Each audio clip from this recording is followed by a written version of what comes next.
never know if it could change your life. Take a chance, you're neither wrong or right. You never know if you don't roll them dice. You better roll them dice. You never know if it could change your life. Hello, Rob. We have a exclusive interview with us. Interviewee. Very exciting special guest returning to the pod. Thanks for being here, Daniel. Welcome Thanks back. for having me back. You weren't lying. This is an exclusive. This is the first podcast that I've done on this particular topic. So I'm hyped. I mean, last time I was on the show, we kind of, we can I swear? I forget. Yes. Oh yeah, we just shoot the shit sort of thing, and Shit we were was shot. vibing. No, I mean I'm here to to talk about obviously what I'm working on, but ultimately I think we're going to be talking about game design and design decisions made. Absolutely. If you want to get into the nitty gritty of how someone designs their tabletop role-playing game system from the ground up, this is the episode for you. And that's what I'm doing right now. That's what Daniel is That's doing. what I'm Daniel doing right Kwan, now. not only is he our special Toronto correspondent and the author of 12 different role-playing game systems, or one of the authors on 12 different My role-playing count games. right now, I did a recount recently because I was on a podcast. Someone asked. I've worked on over 40 tabletop products. Okay, I was within an Wow. order of magnitude. That's fine. not That's to great. brag. That's And I was amazing. I had to think about this, and I put a lot of effort into thinking of it because I was oh, I forgot I worked on that. Even before we started recording, you were like, oh, when's that coming out? I was I completely forgot about that. Well, the one we're talking about today is Wandering Blades. Yes. What is Wandering Blades? So, Wandering Blades is the game I've always wanted to make. It is essentially a rules light, low fantasy TTRPG that's inspired by Chinese wuxia media and sort of OSR games. So the idea with Wandering Blades was to essentially design a game that sort of carried those sort of core genre tropes of the OSR, where everything is dangerous, it's lethal, and it's designed to be a toolbox experience. But one of the things I wanted to do was create a game that had really, really dynamic and lethal combat. And that's kind of what we ended up with. It was a game where the combat is super nuanced, but the system is incredibly approachable. There is danger, there is lethality, but the idea with Wandering Blades was to essentially confront, or at least address, how the player characters confront danger and drama. And with the game, we wanted to make sure that could be achieved through martial skill and cunning, so that every single fight had to feel stylish. It had to feel fast on the table, so you could stream it or you can play a session within 2 to 3 hours. And we wanted combat, despite it being lethal, to feel like contest of skill. So we didn't want it to really boil down to luck. Every battle had to feel compelling, had to have stakes. And if you were entering a battle and you weren't synergizing with the rest of your party, or you weren't taking stock of your resources, you would put yourself in danger. And that's kind of the inspiration behind it, right? You've got this subtitle for Wandering Blades, which I like a lot, which is it's just a lethal melodrama. Yes. I really that to me really tells me a lot about what I need to know about the game, and I think it's terrific. I think that's a great starting place for this type of adventure. When I was on vacation, I basically dropped the quick start, and then I immediately went to the other side of the world, and somebody wrote a review and articulated exactly what we were trying to do. And they said that what we are trying to achieve is gorgeous violence. And I was like that too. Yeah, I love that. So I'm going to start using that now. That is so dope. And, you always want to hear, whether it's a movie or some other artistic project, when the creator says, this is the thing that I've always wanted to do, you're in for a treat. I love your pitch, and it so perfectly encapsulates what's in the rule set you're developing. How did you, for other aspiring RPG system designers, how did you get to that elegant pitch from, you know, the catchphrase lethal melodrama to the like bullet points you gave us just a second ago. How did you refine that pitch? Because I'm sure when you first put this out, you're like, well, you know, it's got some of this and some of that, and I was feeling this when I wrote it, and but now you got it on point. How did it get there? I think the thing with like designing a game is like you're not going to have all of this right from the get-go. I definitely did not have lethal melodrama. Didn't have like stylish fast contests of skill. I didn't have solving problems through martial skill and cunning. That all kind of came with time. To kind of approach that, a big thing was like taking stock of what was in the industry. Like I did a lot of research to make sure that I wasn't just making a game that already existed. I wanted to make sure that I filled a niche. I wanted to make sure that I was making a game that I really want to play. Because in being personally invested in a project and it being something I'm passionate about, it's very easy for me to articulate what it is. So coming up with like lethal melodrama was very much like a sort of a combination of my own sensibilities. Like I love violence in tabletop RPGs. Like my first game is a game about war, right? Like I love violence in tabletop RPGs, but I love violence that comes with a narrative. And within the wuxia genre, there is a ton of melodrama. And so I was like, well, it's violent melodrama. And in the OSR, you see like a heavy emphasis on like exploration, dungeon crawling, that sort of thing. There is a lot of danger. And the idea is that danger can be approached with cunning, right? You can go through a dungeon and not fight anything at all and succeed. Or you can approach a fight and kind of like, sort of like approach it with your own sort of like ingenuity. But in the martial arts genre, like you are supposed to be powerful. Like the main characters are powerful. And so if I were to design an OSR game with the sensibilities of like a toolbox experience, simplicity, and danger, I needed to make sure that the players felt like they were in danger as well, but that they could also just, for lack of a better word, like fuck everything up in the world, but with limits. And sort of the system enforces that. So in my sort of like vision, it was an OSR game that carried all of the sensibilities of the OSR with regards to like danger, toolbox experience, and like simplicity, but with the added element of tactical combat. Well, you mentioned a lot of things along these lines, but let's talk about your inspirations, because when I read the initial part of this and I started to dig into it, I knew exactly what you were going for. Like I'm a big fan of, you list Hero as one of your inspirations, the 2004 film, and I love this genre of wuxia combat. But like, where were you starting from in terms of the fiction and your inspirations? So it's really funny. What are you trying to model? Yeah. I first I want to say this. I just remembered this. I started writing this when the OGL thing happened. Oh, interesting. When the OGL thing happened, I had actually been working on like chi mechanics and stuff for like D&D, like not for wizards. I'll say that, not for wizards, for myself. Right. And I had my original intent was to actually write a system agnostic campaign setting in the style of the OSR products.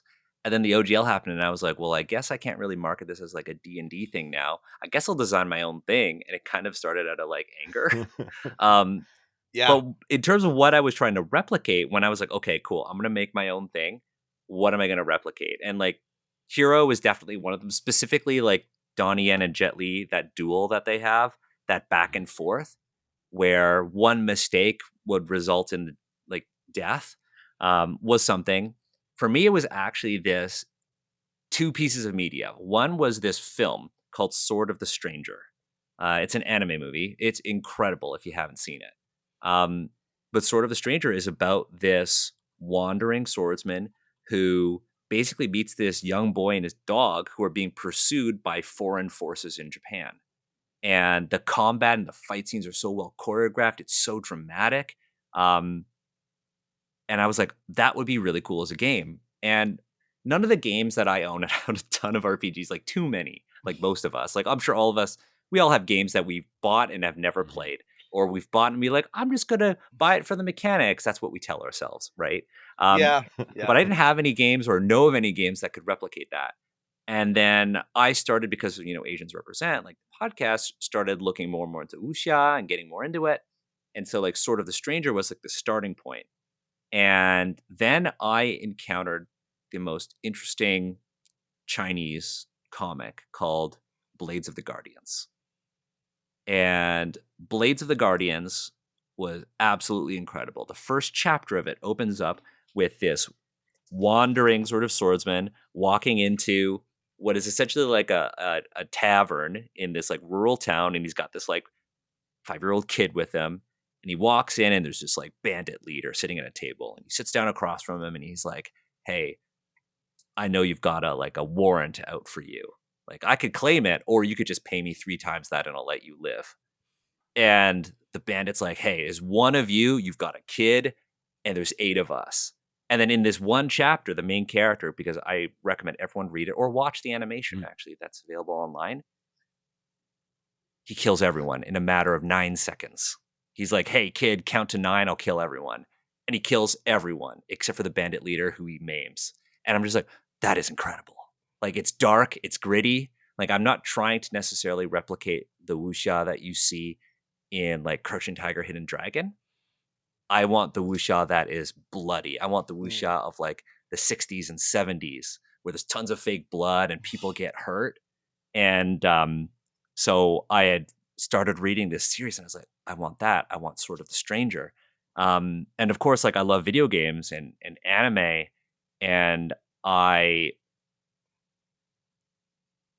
started looking at watching gameplay. This is before I bought a PlayStation, of a game called Ghost of Tsushima, which is not wuxia. This is it's like Japanese, right? But the gameplay, the sword play was so tight, in my opinion. I was like, this is incredible. It reminded me of like Sekiro, Shadows Die Twice, but in an open world. And I was like, I want to replicate that. And so I wanted the wuxia genre. I wanted the dark, gritty, violent wuxia with the melodrama of the storytelling, with hyper-realistic combat. And that's kind of where I started. I noticed that you didn't list Crouching Tiger, Hidden Dragon, and I had a suspicion that that's because you were going and a lot of the old school, the 60s, 70s, they're really, you catch that on like TV at night or whatever, and it gets real violent, and it's sick. It's like there's a bunch of, but like there's decapitations and it's kind of cheesy, but yeah, it's not, bloodless sword fights, that end with a bow. Very, very bloody. Yeah, people die a lot. Yeah. Mm-hmm. I was, I had, of all the things you listed, I was only familiar with Heroes. This is really exciting to me because like I said, I had a vague idea what you're going for, but this is very much outside of my general area of expertise. So I always love learning something when I'm reading a new game. I want to, this is kind of jumping ahead, but because you were talking about the OGL fiasco and working on chi mechanics, I would love to talk about that a little bit, because how am I going to phrase this? In my opinion, and in the opinion of, I think, a lot of people, the chi mechanics as they exist in 5th edition are lacking. I'm saying not good. I'm going to say lacking. Okay. Is good. They're not great. And I, before I read this, I've kind of given up on trying to fix, the monk and chi in 5th edition. But like my sort of like of the things that I have read, the most compelling ones I have read just did away with chi entirely. There's like, we're never going to be able to get this to work. But I like what you have done with it, and Thank you. Now I'm on the fence again. But I tell us about what you started working on and how it kind of ended up being Wandering Blades. Yeah, so like obviously one of the problems with chi in D&D's world, and it's something that I think I talked about last time I was here when we were talking about Candlekeep, is that in Chinese culture, chi is kind of a part of everything, right? Everybody has chi, and in wuxia, a lot of their abilities are powered by their mastery of chi. And when you go into like the more fantasy genre like Xinsha, then it's like, oh my god, this looks like magic, but it's chi, right? In D&D's world, the idea of chi is not some chi isn't something that's everywhere. Chi is something that the monks use to power their abilities, and that's the extent of chi. And so with Book of Inner Alchemy, when I wrote that, I was like, well, I obviously can't fundamentally change every single class in D&D, nor can I fundamentally change the monk, right? But what I can do is through narrative, through an official narrative, say, hey, chi is part of everything, but the monks have mastery over it. And so they are able to use it. And then there are certain things like, hey, if you want to interpret the magical energies that flow through the world of D&D, like the weave, as chi, you can, because culturally in the real world, we all interpret things differently from our own lenses. And so that's kind of that was the goal with obviously like Candlekeep. Now with Wandering Blades, chi is similarly in everything, and every single class in the game will use chi and can use chi. The starting class that's in the January-February version of the playtest, the wuxia, which is kind of like the knight errant, uses chi to power their martial arts techniques. Every single character can use chi for specific abilities, like you can attack again, you get other reactions, you can heal yourself. Other folks could use chi for class-specific things, like the next class that's coming out is called the Outlaw. And the Outlaw is very much a combination of what you would expect of like a bard and a rogue, but also like a merchant. And so chi is kind of this thing that everybody uses, but in their own way. Like each class is intentionally designed to be its own unique experience, where the Yosha is very much the weapon master. The Outlaw is customizable in a way where you can have a lot of mobility skills. You could have social skills about manipulating people or buying things. You could fully make it to be a black market merchant, or you could be more of like a rogue assassin type character. But their abilities use chi very differently because you can, well, with this upcoming Outlaw thing, the Outlaw only uses chi for their specific Outlaw techniques. They have their own other mechanic. And that's the thing that I kind of trying with this game. I don't want to have a core underlying template for each class. So the Outlaw will function fundamentally differently than the Yosha. The Outlaw, you literally get to have skills, whereas every other class doesn't have skills. You just basically roll plus stat to do something, and then there's context. But the Outlaw gets to add new things. Chi was also something that every character needed because we went with the entire theme of like, we wanted a hyper lethal game. But if you look at wuxia media, there is always an element of danger for the main characters, but their skill and cunning usually help them persevere.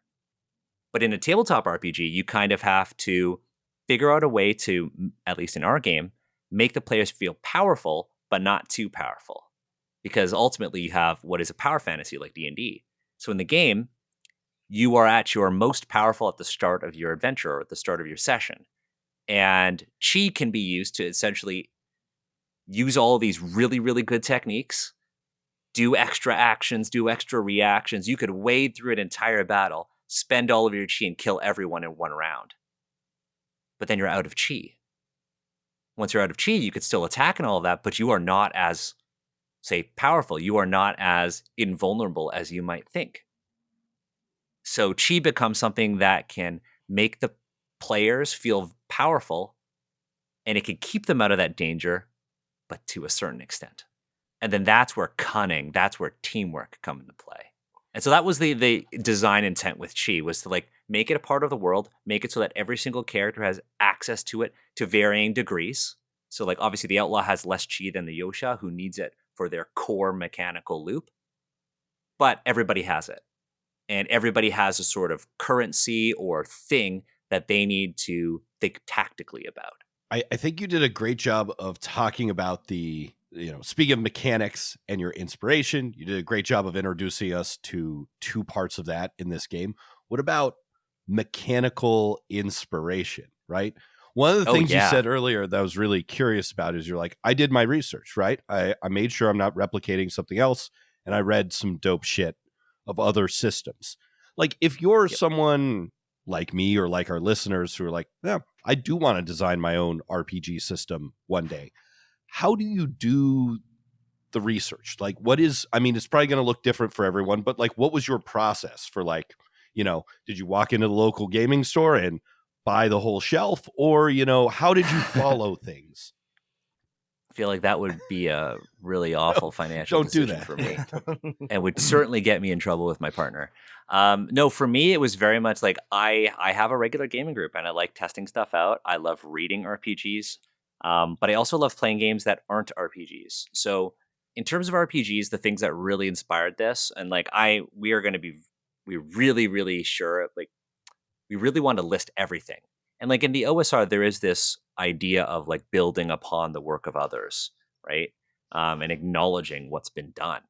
And so for me, like the first game that was super inspirational was a game called Errant by Ava Islam. And Errant had a really neat class system where every single class was mechanically different. But the combat wasn't like really what like I wanted, but I really liked Errant. Vaults of Varn by Leo Hunt was another game that was really inspirational because it was like a sort of a base system off of which things could work on. The earlier drafts of Wandering Blades had like a guard mechanic where you could use anything on your character to basically block. So you could basically take things out of your inventory to block and shit. And I kind of started seeing that in other games. So I was like, oh, it slows down the flow of combat. So I didn't want to do that. Upcoming rules for things like leveling up are inspired by like one of my favorite sci-fi games, which isn't OSR, but I really love Coriolis by Free League. I really like their leveling up. I didn't want this game to be a game where you level up through killing things for XP or trading gold for XP, because that's not really how wuxia works, right? So in order to still emphasize the role play, advancement is done similar to how Free League games are done, and it's through conversation. So at the end of every session, you basically sit down and you ask yourself a series of questions. For every time you say yes, you get an XP. Did you participate? Did you accomplish a noteworthy deed, really similar to how wuxia characters do? Did you take meaningful action related to like your character drive? Did you experience a tough setback or obstacle? And did you have like an impactful scene with your character connection?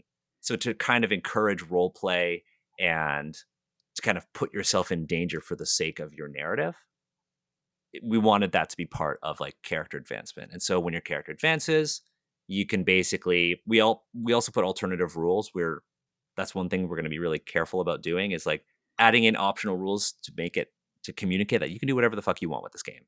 But you can level up, you get more chi, you get new stuff, new techniques, and you can improve your attributes. Pretty standard stuff there. But yeah, I did a lot of research looking at other games, seeing what they did, and then seeing what worked for me and what didn't work for me. Played a lot of games. And then I started looking outside of RPGs. And probably the biggest inspiration for me was actually not an RPG. For Wandering Blades is combat. It's actually a TCG. Whoa. Yeah. It's so last March, I walked into my local game store, and it's like the coolest local game store. It used to be an apothecary, and it's still got cool. it's got the apothecary sign on it too. It doesn't even have a sign for what the store's called, it just says apothecary, because the owner, his wife, used to run it as an apothecary for years in my neighborhood. And so I walked in because I was like, oh, during the pandemic, he was selling comics out of the basement of the apothecary, and the apothecary shut down, and he took over and made it a full-fledged game store. And so I walked in just to kind of see what was going on, and I started playing Magic there on the weekends when kind of the world opened up a bit. And I saw that he was selling this card game called Flesh and Blood.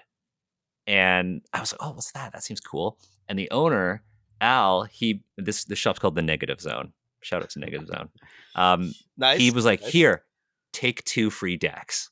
And he had these like they're called commoner. It's like decks made of common cards. It's like, take these decks. You can learn how to play at home. We have a Discord server and everything. So I went home and I was like, oh, okay, this is kind of neat. I asked my partner if she wanted to play, and she was like, nah. And that was like kind of the end of it for a bit. And then a buddy of mine who I've known for a really long time, we grew up playing D&D together, messaged me on Discord and was like, hey, have you heard of this game Flesh and Blood? And I was like, what is the universe doing? This was literally a week after this happened. And I was like, yeah, I just got 2 free decks from the local shop. He's like, do you want to come over and we can learn how to play? And so we started learning how to play. And I ended up coming to this store to play my first match. I had an $11 deck that I made, and I went up against a guy with a $200 deck, and I got absolutely slapped. And I loved it. I absolutely loved it. This is a game where you start at your most powerful. You have a hero card, and the core loop of the game is that it's a duel between two heroes. Your character, you get to pick weapons for your character. So I'm like, oh my God, this is like an RPG. You literally have your character card and you set down whichever weapons you want. Then you have like a headpiece, a chest piece, hands, legs, and awesome. you throw attacks at each other. So like if it's my turn, I can throw an attack at somebody and they can defend out of their hand, but you don't draw until the end of your turn. So if you defend all of these attacks, you don't get to attack yourself. And it's very much like a momentum-based game. And I started playing and fell in love with the game. I didn't win my first. I went every week I've been going weekly since, and I didn't win my first match until like a week and a half in, a month and a half in. I lost like, I think if you play 3, I lost like 12 games in a row before I actually won a match, and I loved every moment of losing because every time I learned something new. And so I was like, oh my God, a momentum-based combat system is so smart. Where in this game, every card is both a resource and something you can do. And so I was like, if I'm designing a game, I want the kind of decision-making that happens at a game of Flesh and Blood to happen in an RPG. I want you to be able to think about what resources you have available and if you need to attack or hold off. And that was the biggest inspiration for Wandering Blades. And like I still play Flesh and Blood. I have spent too much money on that game. But yeah, it was a huge piece of inspiration for me, just kind of like stepping outside of RPGs. So like to answer your original question, but like if folks are designing a game and they want to do research to see what's been done or what they can do or what even they like, because a lot of people are like, oh, I love D&D and they want to design something different or something compatible. It's always good to go and look and see what else is available. And so for me, it was part buying some things and reading them, but also playing games that aren't RPGs because I want to see mechanically what could happen outside of RPGs. So it sounds like the answer is read a bunch of cool RPGs, but then also be open to the Consume random media, chances play of games. what can Yeah. happen on the street of your local gaming store and Discord server. Support If your local 2 game people store. That's right. Yeah. Suggest that you Well, play a game. That is the game for you. Yeah. I loved. Again, we'll get into mechanics in a minute, but I do really like. I have always wanted to play in games or play a game that tries to do what Wandering Blades is doing. I yearn for a more dynamic combat system in TTRPGs. Even the fast ones are very much roll against a static defense, wait for your turn, so on and so forth. One of my favorite games, which I absolutely I can't recommend, and I don't, is Burning Wheel. But Burning Wheel has a really Burning Wheel has a really cool like dueling system, which is very fun and feels dynamic and takes hours to do. It's a mess. It's a disaster of a game. But it's sort of like I always think about that when I'm like, God, wouldn't it be nice if combat felt like you were actually trading blows or making decisions or using your abilities to fend off your foes. Are you familiar with with the Dark Souls RPG, the Japanese one? Yeah. So I read it and reviewed it, and it's kind of a mess. One thing that I admired that it tried to do was that you have these pools of attack and defense, and that you're having to sort of like balance. You're making decisions about how aggressive you want to be and how much you want to hold back for like the inevitable counterblow. I did not think that it actually worked ultimately, but like that, I really liked the idea behind it that that this was going to make combat a little bit more high stakes, a little bit more dynamic, and that's one of the things that I loved about Wandering Blades. I think this is something that is very difficult to accomplish in a TTRPG, but is something worth trying for, because as it stands, the standard is very static. Even the punchiest games are still pretty like back and forth. Yeah, we wanted combat to be easy to learn, and we wanted there to be like a high degree of mastery, right? like you can learn how to play Wandering Blades at like after you make a character, you can learn how to play the system in like 5 minutes. It's literally like D20 plus stat. Choose whatever stat you want. And then combat is procedural. Like there are steps. But with Wandering Blades' combat, we wanted to make sure that everyone was paying attention at the table. Like in the game, players, unless the situation calls for it, the players always go first. But there's never like an order, right? So if it's a party of 5, or if it's the 3 of us right now and we're playing, I might want to be like, oh, okay, I'm going to do this. Rob, I need you to go and do this after me, right? And so it forces everyone to pay attention at the table because a counterattack could happen and then our plans are going to change, right? Or like, okay, you know what? I did this, my attack missed. Matt, you got to step in next, right? And you need to actually pay attention to the table. Whereas like in many games where you have like a sort of, you roll for initiative and you wait for your turn, people tend to zone out. So I did a lot of work just looking at different initiative systems, be like, what is the most engaging thing to do?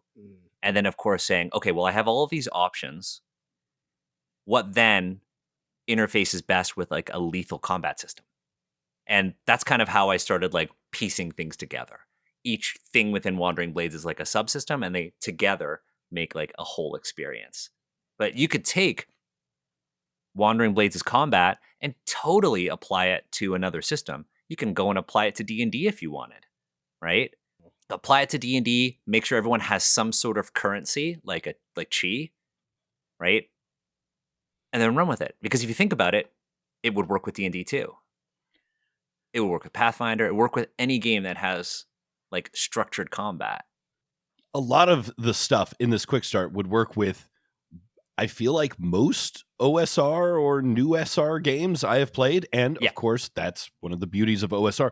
I am curious why. I feel like I've read a bunch of games that you have worked on and games that you have written by yourself. And, correct me if I'm wrong, but you haven't written an OSR style game just by yourself before. Never a Right, system. Never a system. Never a system. Like I've written things like monsters and weapons and stuff, but this is my first like OSR game. I'm curious what about the OSR, I think I have my guess, which is maybe around that word toolbox and that easy to learn that 100%. drew you to this. But why did you decide, okay, I could play over here, I could go with the, year 0 engine, I could go with this, I could do something more like 4E. Oh, I'm going OSR. Yeah, like a good friend of mine, Joe DeSimone, he works for Asmodee. Now he introduced me to the OSR. He was like, "Have you played this?" And I was like, "No." He's like, "You should read this."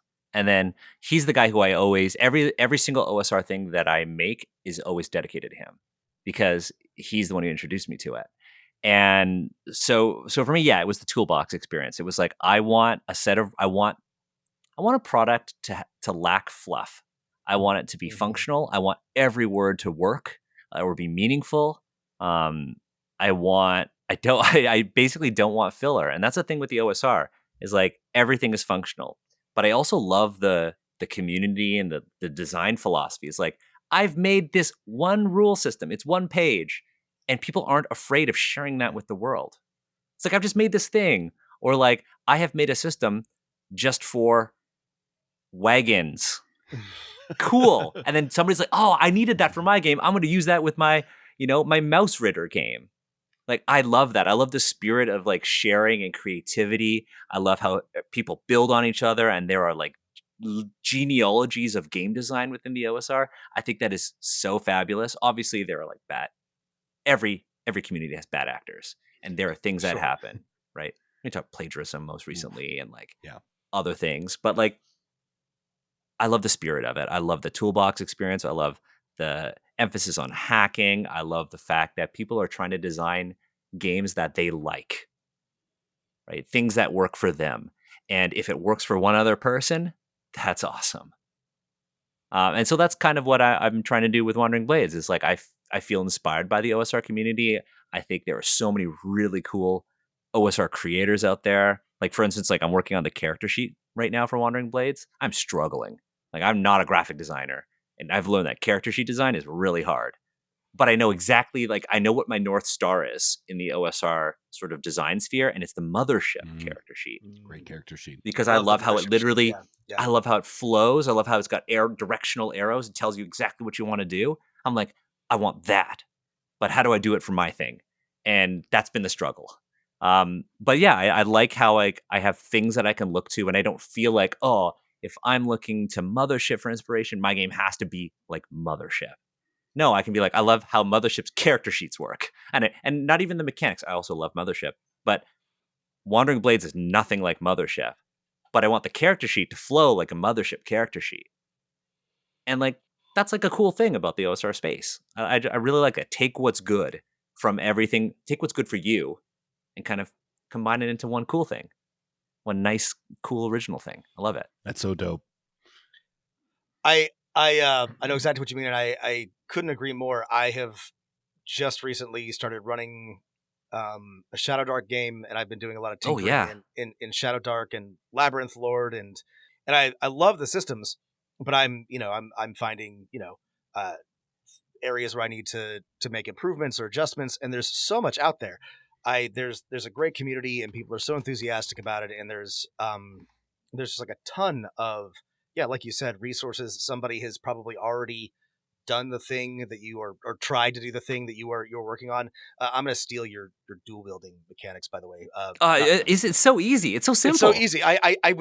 My last game, somebody was like, well, I want to have two of these. And I was like, shit, I don't actually know what the rules are, but yeah, you're in, I did dual wielding in one sentence. Yep. It's great. You roll 2 dice and you take the higher. That's perfect. That's beautiful. Like it's a great, and that's exactly what's, to me, the same as you. Fun about running games and doing design in OSR and USR spaces is there's so many people working on it, and it's such like a good, for the most part, a good community of people who are willing to share and trade ideas back and forth. It's a cool. I was it's got really that DIY feel. It's got that DIY feel.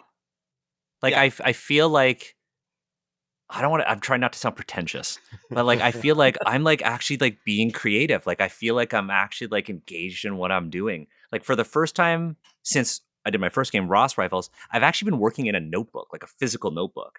And like I have this like I went and I bought a notebook inside this like little plastic sleeve thingy. I even have a sticker that says "System doesn't matter, just play." Play. I love it. But like I grabbed a notebook and literally just like I'll show you how. Like this is the page. Obviously, this is an audio podcast, but this is the page that I did to design the flow of combat with reactions. Oh, beautiful! And it's chaos. Listeners, it's a very chaotic flowchart. It's chaos. It's like it's like multicolored. Yeah, but like I'm like, oh my god, I got this idea, and I just start writing things down. And like I've never felt this way when working on a game before. And it's just a wonderful experience to be like, oh, I really like this. Oh, I'm going to add a little thing.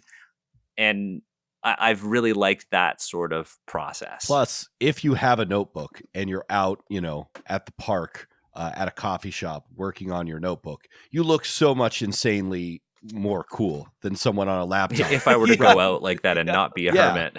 Well, let's pretend we all go out in public all the time and don't just stay at home. Yeah. We're all cool people right? who are out and about the town. Like I'm at the bar, like I'm working page. on my stuff at the bar, having a brewski. Yeah, no. But you do totally. look cooler than if you're working on your laptop and people are like, they're probably just on Facebook. They're probably just working. Like I look back and like I have a system for like categorizing whether or not something's been actioned. So I'm trying to project manage within my notebook and then of course transfer things to the digital working files. But like I literally have a section here that I haven't addressed yet, and I just wrote cinematic style of play.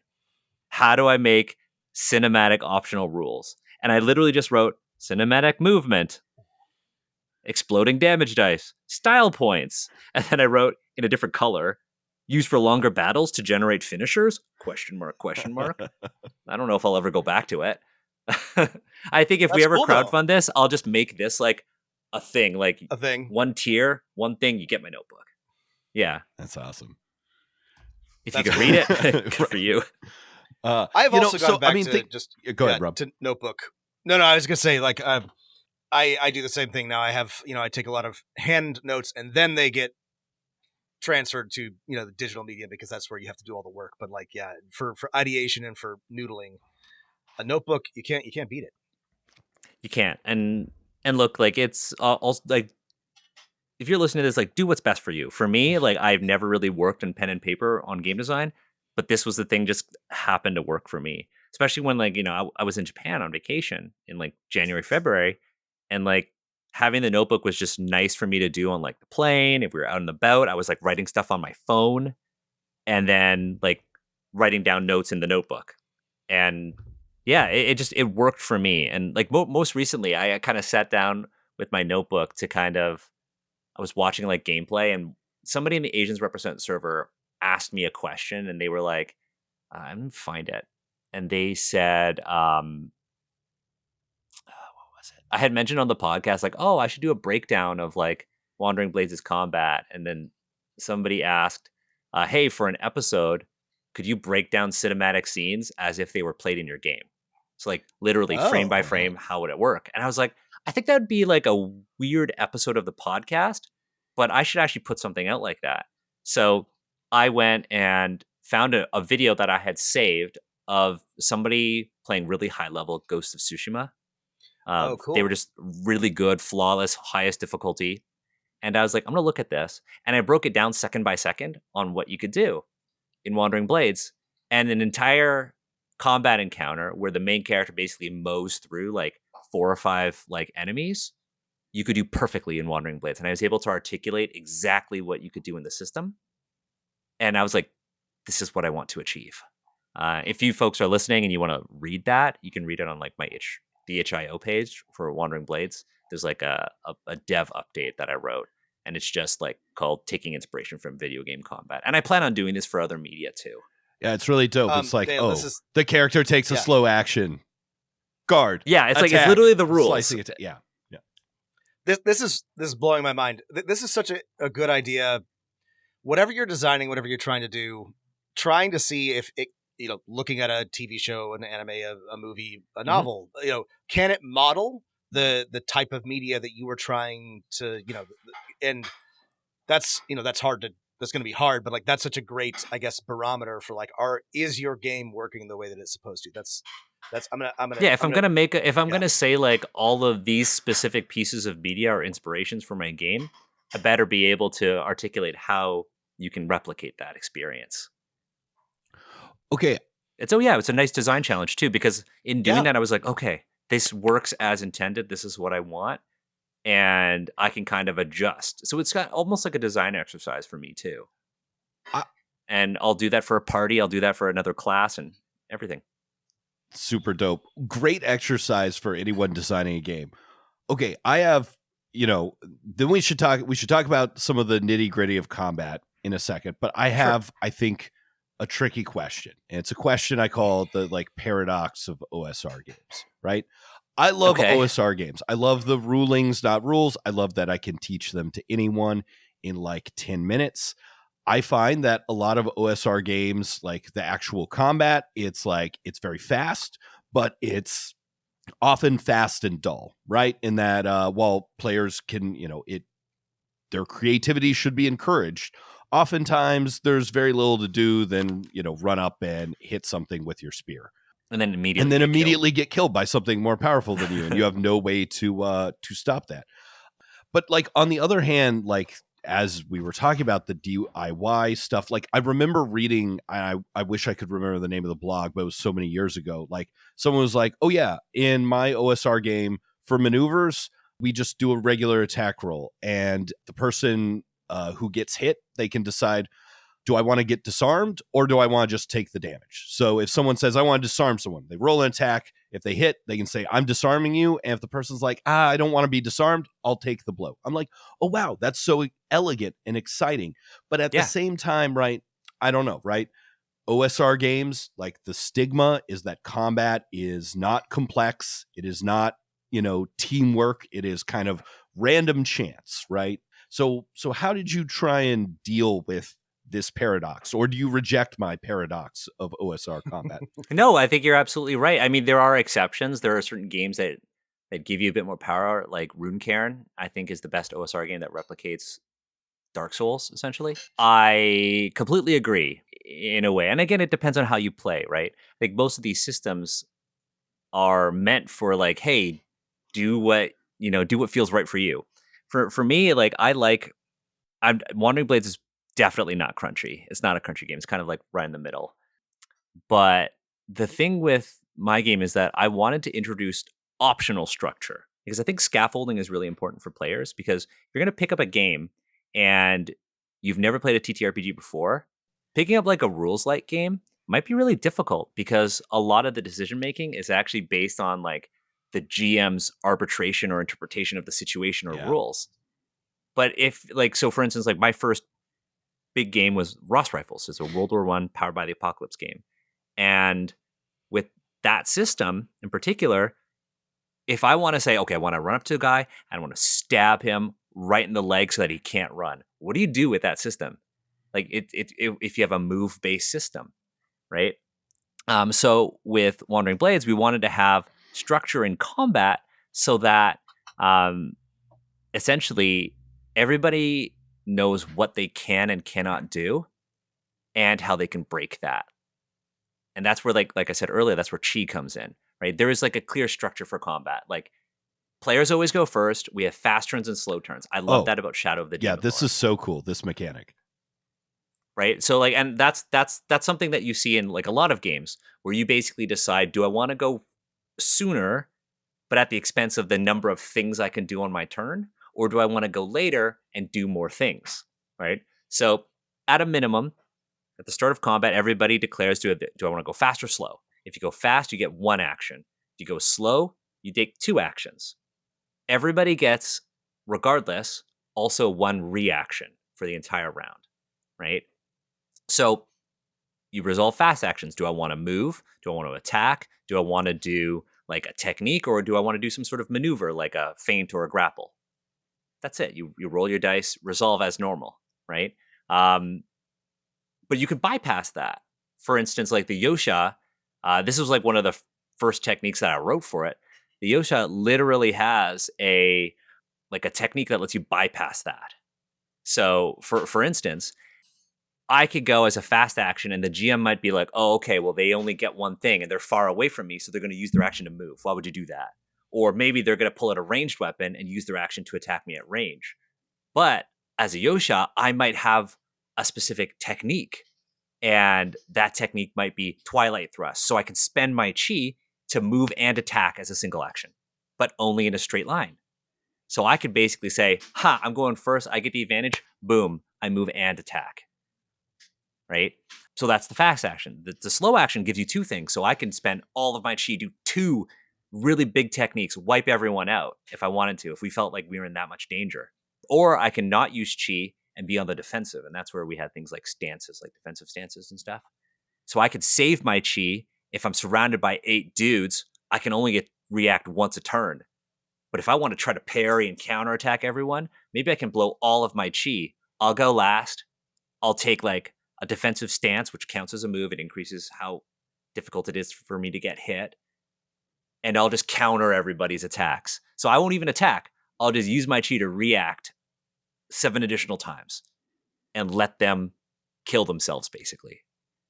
And so like we wanted to have like strategic decision making in combat. Combat is simple, right? You pick whether you want to go fast or slow. We start with all the fast characters. Players go first, then all the GMs. Slow, and you do that. That's pretty much it. It's like it's super straightforward, and then we add nuance to it. So like, yeah, you can move, or alternatively, you can take a stance, which you see in a lot of martial arts movies, right? You can, if you want, go fast and spend chi to attack again, get another action. So I'm really going slow, but before everyone else. And I could blow all of my chi and just attack 8 times if I wanted to. But then I have no chi to react, or I have no chi to use other techniques. Or if we end up not being in, like, that combat resolves and then we're immediately in another violent situation, I'm weaker. So we wanted the nuance in combat for Wandering Blades to come in the form of the decisions you make, how you spend your resources, when you go, and how you coordinate with the other players at the table. And then in order to make it more dynamic, we introduced ways in which you can basically break the flow of combat through chi, right? Or break the perception of I attack on my turn with the idea of like parrying or countering, or moving on my turn with the idea of withdrawing as a reaction and stuff like that. I watched a lot of videos on like historical European martial arts as well to kind of see, well, what does it mean to actually parry? What does it mean to actually withdraw? Should I add a mechanic for dodging, which we don't have in the game, because all of these HEMA practitioners that I've watched and like learned from have basically said, if I can dodge, why not attack at the same time? Well, that's Right? those yeah. HEMA boys who came up with Burning Wheel. Like they do know what they're talking about. They know what they're doing. Yeah. But there's a fine line between like having a one-to-one translation of a real experience and mechanizing it within the theme of, say, Chinese media. Yes. Right? Like I'm not going to make it like HEMA because then it would be back and forth and it would be kind of boring, right? I want it to be a little bombastic. Yeah. It is a slugfest, and I want you to be able to kill any character in the game. Similarly, we have rules for like in a lot of OSR games, hit points aren't really like your health. They're essentially the threshold to which you're actually going to take serious injury. So you go to 0 hit points, you're still in the fight, but next time you get hit, it's going to be bad, right? Characters can go negative. They can actually go like to -15 in this game. But NPCs, if they're like a follower NPC, they go to 0, they're dead, instant kill. But if they're a boss, they can also go negative like a player. So we're doing things to make it more dynamic. We've done things to speed up combat. That like the time to kill, like almost like you think about sales or anything like that. It's like, what's the time to value when I'm trying to sell somebody on something? In this game, it's like, what is the time to fun? What is the time to like gorgeous violence? What is the time to lethal melodrama? And in Wandering Blades, we want there to be a fast time to narratively violent experience. I don't think I've ever said that before. That's the first time I've ever articulated time to that. kill. Time to your to kill. I hope beautiful it and makes sublime sense. violence. I mean, Yeah. it's a common idea in video games, right? Like, what is a weapon's time to kill? What is an ability's time to kill? I think it's actually a useful framework if your TTRPG is a high combat TTRPG. Like, how long does it take to put an enemy out of the fight? I think it's and what are the decisions that have to go behind that, right? It's like the access to actions, so access to literal violent activity, I guess, for Wandering Blades, but also the idea that like weapons have to feel lethal, right? If you play a lot of video games, like especially like JRPGs, and you play D&D, like your longsword at a higher level just feels like a pool noodle, and you're just like slapping each other really slowly, right? But the weapon needs to feel lethal. The weapon needs to actually be like, well, if I'm going to attack you with the sword, I know that this sword is going to fuck you up, like regardless of what level you're at, right? So no matter what level you're at, you always have to kind of feel like you're in danger. But as your characters grow, so does your pool of resources that lets you be more dangerous than your enemies. That's kind of the idea behind Wandering Blades. Unless we have other questions about the awesome combat system we've got here. I love talking about this. I love talking. So seriously, okay, go perfect, for perfect. it. I got a question about designing RPG and playtesting, right? And Yes. I feel like I've heard from people over and over again that like you got to get something in some kind of form. 20, 10, 50 pages together, probably less than that. And get it out there to your players or your friends' players or something, because you're not just designing a book, right? You're designing a game, right? And so you got to have people play the game. How is the experience of like play testing as you've been writing this been going? Because I think it's pretty obvious that you've been doing that. You know what? It's funny. I haven't actually run a lot of Wandering Blades.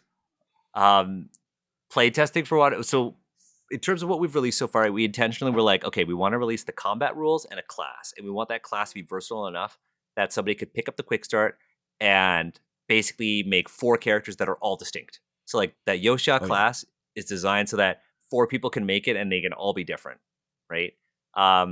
That way we don't have to wait until we've finished designing all of the other classes.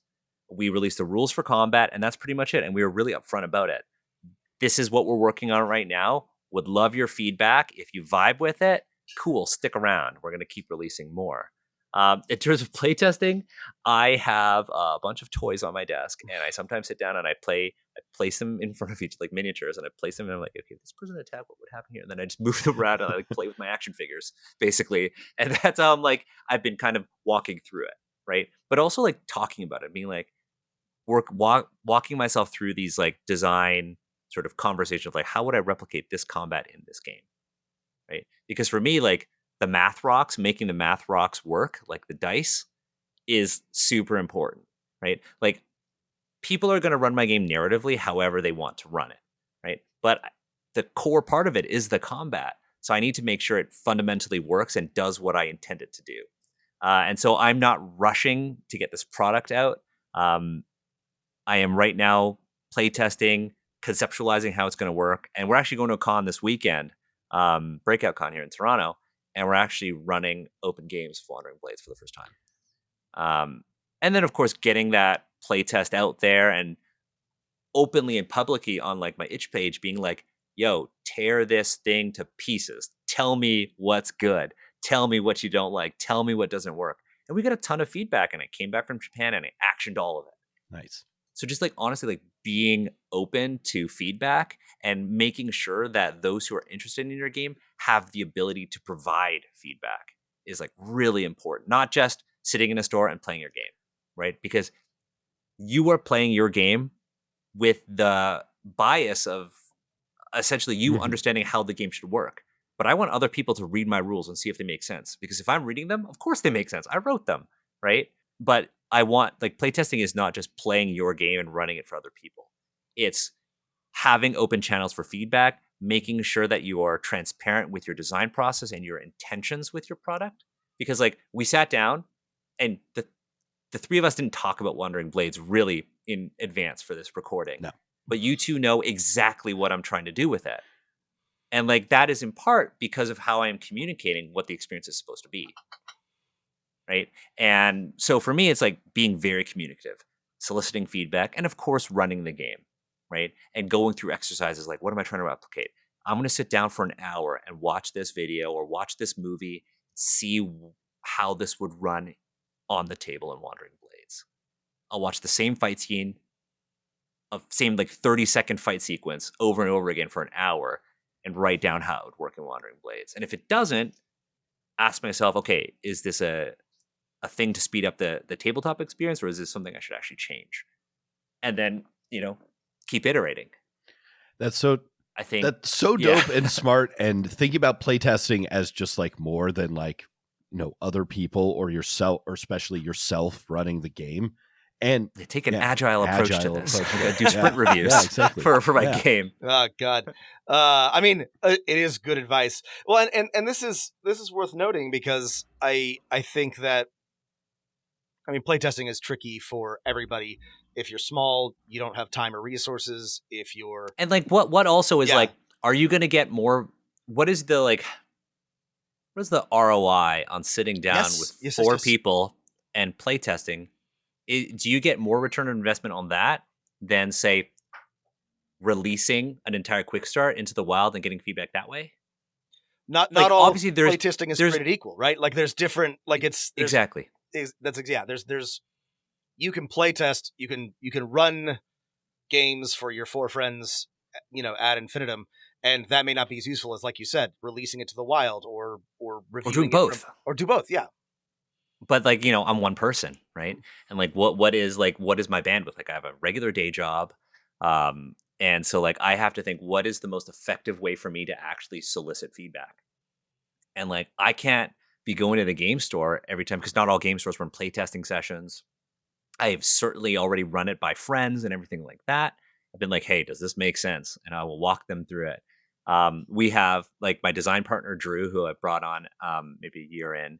We have like a weekly sync where we kind of like just chat design and be like, this week we're going to talk about this. And we're going to try to get like 1% better every single time.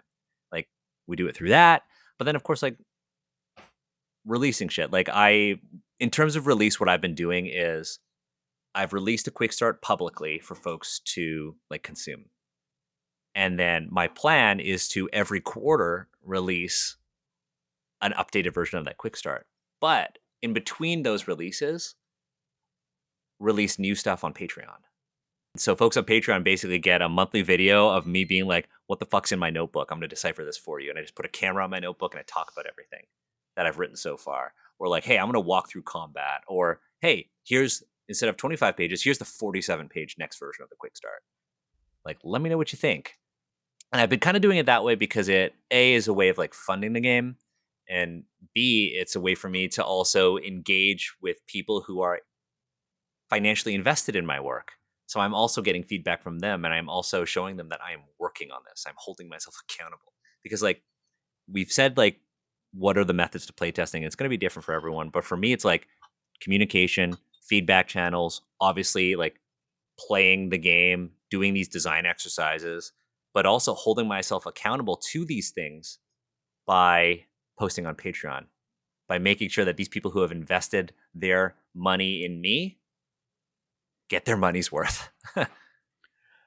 So if you are interested in checking out the Wandering Blades quick What a start, segue. Yeah.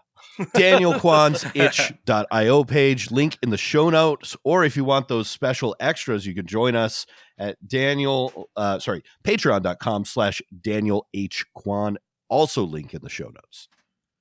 Yeah, and I'm going to actually so today is March 12th. At the end of this week, I'm actually going to release the next version of the quick start. So on the 15th, I'm going to put out the next 47-page quick start on my Patreon. Perfect time to sign up. Go there. It's only $3 a month. And look, what are you doing supporting our $3 Patreon when this one has a full rule set? Leave our Patreon and go to Daniel's I've Patreon. released some really weird stuff on that Patreon. If you're a patron and you've been like a patron for a really long time, people have had games where it's like, oh, this is a game I wrote about eating string cheese. Like, this is a game I wrote about the Japanese reality show Terrace House. Like, I've released some really weird stuff. But right now my Patreon is solely dedicated to like Wandering Blades. I've really enjoyed working on this project. I am like super excited about it. Whenever I see something new, I'm like, oh, that's going to be awesome. Like, new video games coming out. Oh, I wonder what I can kind of like take from there into Wandering Blades. So yeah, most of my attention in terms of inspiration is actually turned to like anime, video games, and comics, and less of like TTRPGs now that I'm trying to refine everything. And of course, everyone should show up to your con in Toronto and come join your I'm not sure how open many Canadian game. listeners we have. We have many Canadian listeners, Rob. Please do not insult our fine Canadian listeners. And look, if you can't make it, depending on when this episode is released, like I will eventually start running virtual playtests. Oh, cool. For folks. My goal is to slowly, like, obviously, like, offer it to friends. You too, if you ever want to play it, let me know. Happy to run it for you. The next playtest actually comes with a full adventure. I wrote a full adventure. Yes, let's go. Getting to the good stuff right away. Yeah, I wrote a full adventure and I was like, oh, this is fucking dope. Because like my design partner is dealing with some stuff right now and he's not writing and advising mostly right now. And so something that he was assigned, because I'm kind of trying to take a project management approach to this, something that he was assigned is now being pushed to the next version of playtest. So I was like, what do I do to make sure that my patrons get value? I'm like, oh, I'll write a 6,000 word adventure. So we've got I'm adding an adventure that's basically set in this like remote village where people are basically being brutally murdered. And everyone thinks it's like a giant wolf, but really it's a person wearing wolf pelts. And the players kind of get drawn into this drama with like a corrupt minister. And it's more of like a toolkit adventure. There's no map. It's just got an introduction to my campaign setting, what the adventure is. Here's a series of NPCs, and here's some plot hooks. And of course, NPC mechanics, because that wasn't in the first version of the quick start. Nice. I look forward to running this adventure because I'm on board for the journey that is Wandering Blades. Let me know if it sucks. I will. Seriously, I'll if it send you sucks, a let me message. know, and I will. Everyone was really happy. They couldn't Genuine tell who feedback, the minister was or why. Yeah. I'll let you know. Yeah. I've got so many ideas for what I want to do with this. I'm just like, God, there's not enough time. And I also encourage all of our listeners to check out, as always, Asians Represent. I loved your review. Oh, yeah, that too. And I hope you have the time and ability to do more of these of Sword World. That was so great. I'm glad you liked it. I would love to hear more of those type of episodes. So honestly, Sword World was another inspiration for Wandering Blades, not in the format, but in how they over-explain the rules in Sword World. Yeah. It's like you like a Sword World book is like almost 500 pages, but they're tiny. They're tiny little books. But like you can read it and have never played a TTRPG and understand how to play the game. But one thing I like about Japanese tabletop RPGs in general is that they really lean on the replay format. So instead of actual plays in Japan, written session logs are really, really popular, where people release like whole books in magazines, and it's just like, oh, it's a literally a written actual play. And many Japanese tabletop RPGs, like a third of the core book is actually a replay where it shows you how people are playing the game, and they discuss the mechanics and everything. So we're actually going to do that for Wandering Blades. We're going to like record a whole ass adventure and everything, and then edit it down into a replay that will come with the book. Oh, that's awesome. Awesome. That's cool. We'll see if the Western audience likes it. I mean, in the West, you adapt it into a middling novel with a self-insert and hope that it gets picked up for a TV show. That's what we do with our campaign. So I think this is maybe a better model. I'm looking forward to seeing the outcome for sure. Seriously, that format is like super interesting because it's like I don't have time to watch an actual play, but like I can slowly read through session log. Yes. Right, and still get the same information. That to each their own, though. Well, Daniel, thank you so much again for coming back on the show. It's a pleasure to have you on. I'm so excited you're working on this game. It's super dope. Look forward to playing it. I encourage everyone to check it out, or chill and wait for it to be finished and then play it. Yeah, whenever that happens. No, thank you for having me. I happy to come on anytime and talk about this stuff. I know, like I said at the beginning, we're just vibing, right? Yeah, I know. We talked about a bunch of great stuff, and I have so much more that I want to talk to you about. But we'll have you on again because you're still working on it, and you'll make updates. So definitely check this out, listeners. And it's really cool. It's really cool. I'm very excited about it. I'm gonna steal a bunch of Daniel's stuff for. Let me know how it works. My OSR games. I'll let you know how it works. And as always, keep rolling them dice.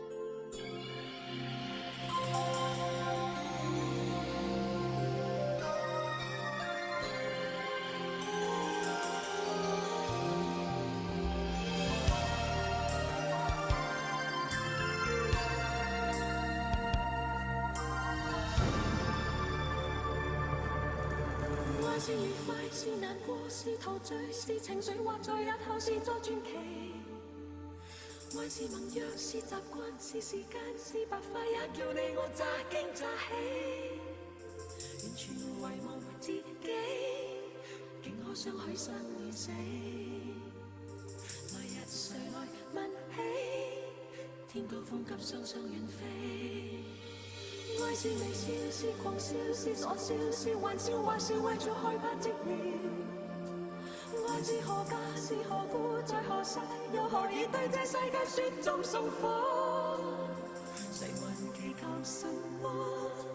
可歌可泣的。